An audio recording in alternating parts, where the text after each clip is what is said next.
Good morning, Wabash. As you can see, Clark is not here today, so I am temporarily filling in his place as VP, but he will be back for next week for Bell Chapel. So. All right. Today, speaking at Pioneer Chapel is Paul Jefferson, class of '92, with his talk titled, The Gentleman's Rule and Living a Values-Driven Life. Paul Jefferson, '92, grew up in Indianapolis, Indiana. While at Wabash, Paul majored in both philosophy and history and was a mediocre football player and four-year letterman for track. He took Mark Twain's admonition to not let school get in the way of his education a bit too seriously, graduating in the bottom third of his class. He was active on campus, including Student Senate and various clubs and organizations. After graduation, Paul worked with teenagers for several years, including a year in Alaska, and got married. He then went to law school, doing what most law students find mathematically impossible, and graduated with a GPA a full point higher than his undergraduate. He published his law review note and clerked at the Indiana Supreme Court before joining and becoming a partner at Barnes & Thornburg, chairing his appellate practice group and authoring a treatise on appellate practice. He is a single father to three objectively and subjectively amazing children, Molly, Joseph, and Luke. He currently practices with Lee McNeely. His clients range from Fortune 500 companies to friends in need, and he focuses mainly on commercial legislation and appeals. He has been listed as one of America's best lawyers and a super lawyer for a number of years. His values are love, integrity, honesty, and courage. Please join me in welcoming Paul Jefferson.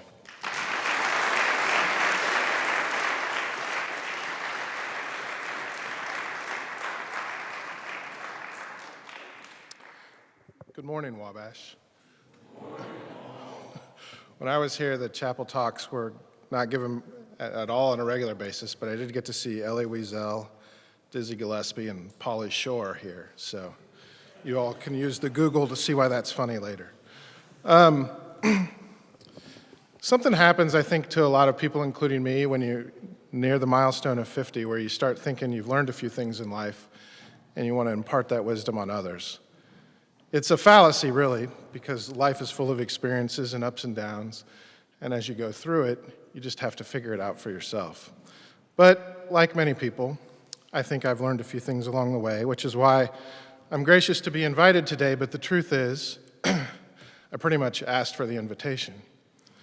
I'm fascinated by the notion of values and the role they play in life, and when I asked for the invitation, my hope was to use, the things I've learned over the past few years from various seminars and books I've read, people like Brene Brown and Mark Manson, to be able to stand before you and explain to you how you figure out your values, what's important to you, a mathematical equation to give you so that you can find a happy life as you go forward. And then when I got the invitation, I saw the date. And the whole talk changed. So 6 years ago today, I woke up in my apartment, and if I asked any of you to tell me what my values were that day, and you observed me, I was wearing the exact same suit I'm wearing now. It's a Brooks Brothers suit. It's got working buttonholes. You have to pay extra for that. I'm wearing an Italian silk tie. At the time, I had a Patek Philippe watch, so when I left my house, I was probably wearing $30,000 worth of things. I got in my BMW to go to work. I had a pretty epic day planned that day. I was living in an apartment because I was separated from my wife. And while I brushed my teeth that morning, I made a life-changing decision.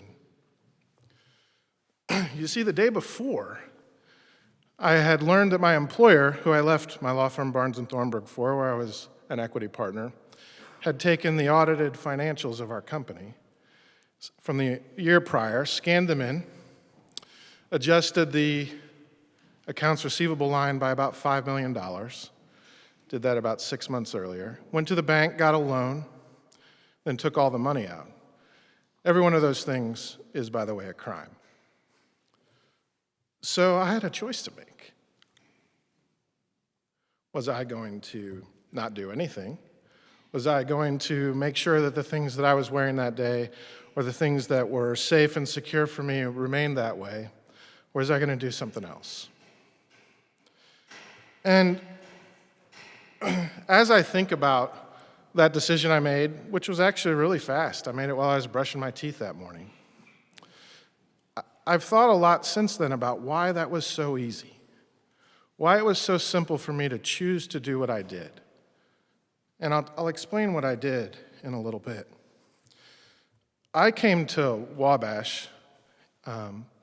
Someone invited me here for a social event, we'll call it, when I was a junior in high school. And when I walked on campus, they took me to Center Hall, and I fell in love. I literally fell in love with the steps that had the heel prints of all the hundreds or thousands of people that have come before us. I fell in love with the campus, with the fact that the professors were there to talk. I knew this was the place for me. I make a lot of decisions in my life like that, that one included. When I came to Wabash, after my freshman year, I came home, and my mom had space heaters all throughout our house. Our heat had gone out. And I said, "Mom, what's going on?" She said, "Well, Paul, we can't afford college and a new heater right now." And I'm like, "Well, then I'm not going to go back. Why would I go back to school if you guys are going to be cold?" And she said, "You like it there, right? You learn a lot, right?" And I said, "Yeah." And she's like, "Well, you go back. We'll figure it out." And we did. Those are the types of things in my life that make making decisions simple, watching people do that. When I went to law school, it's true, I got in on the waiting list, and my first semester I got my grades, and I did better in school that semester than I had at any point in my life. It's amazing how studying can actually help. And I went out to lunch with my mom that day. I didn't know it would be one of the last meals I shared with her at the time. But I told her, I said, "Mom, I got a 3.8. And she said, "Oh, that's great," like parents do, like we're going to go get a Dairy Queen ice cream cone soon and celebrate. And I said, I don't know if you know what this means." And she said, "Well, what?" And I said, "Well, now I get to interview at all these big firms in all these faraway cities. I may even get a judicial clerkship," which I ended up getting. I'll probably make law review, which I ended up doing. And I said, "And when I get a job, they might even pay me over $100,000 a year." And she said, That's all great, Paul, but don't you grow up and become one of those ostentatious lawyers." But I did. So I got in my BMW that day, and I went to the office, and I wrote out a 20-page memorandum.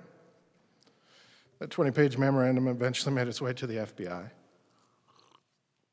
My boss, who is one of my best friends, is serving time in federal prison. My job obviously left when that all happened. I got to start my own firm, eventually making my way to be able to work with Lee McNeely, who I have the utmost respect for, and manage his office in Indianapolis, Indiana. So the question then becomes, how does it make sense to be able to spend 30 seconds brushing your teeth and know that your life has to change, and know with every cell of who you are that you have to do a certain thing?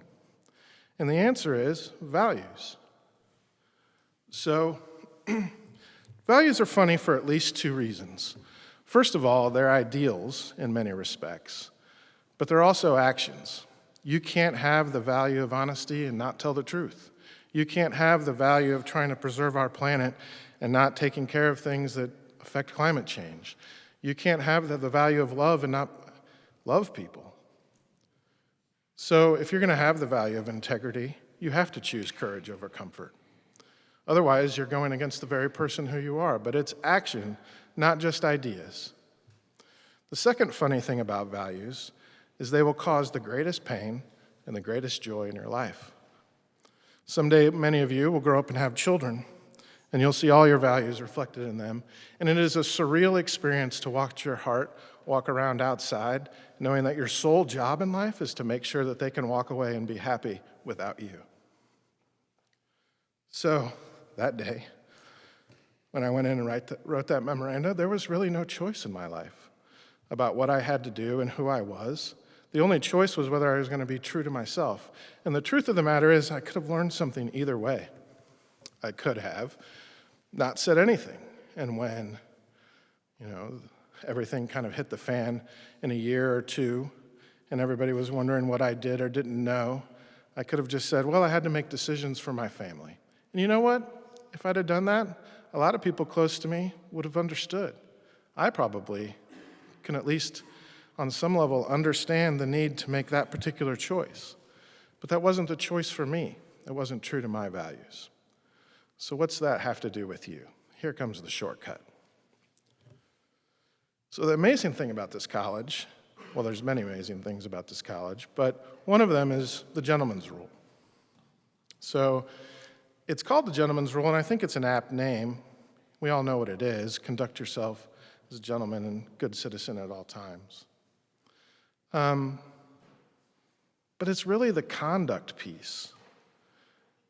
That doesn't get enough play, and it's really not the big things, right? It's really not the huge decisions. We all know on the margins that you should be nice to someone. You probably shouldn't steal or cheat on an exam, but it's all the little things along the way.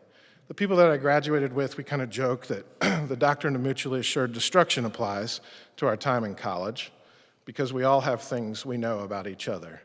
And as we grow older and have different successes in life, we know both the good and the bad. We know the things people have done that they're proud of, and kind of the learning experiences along the way.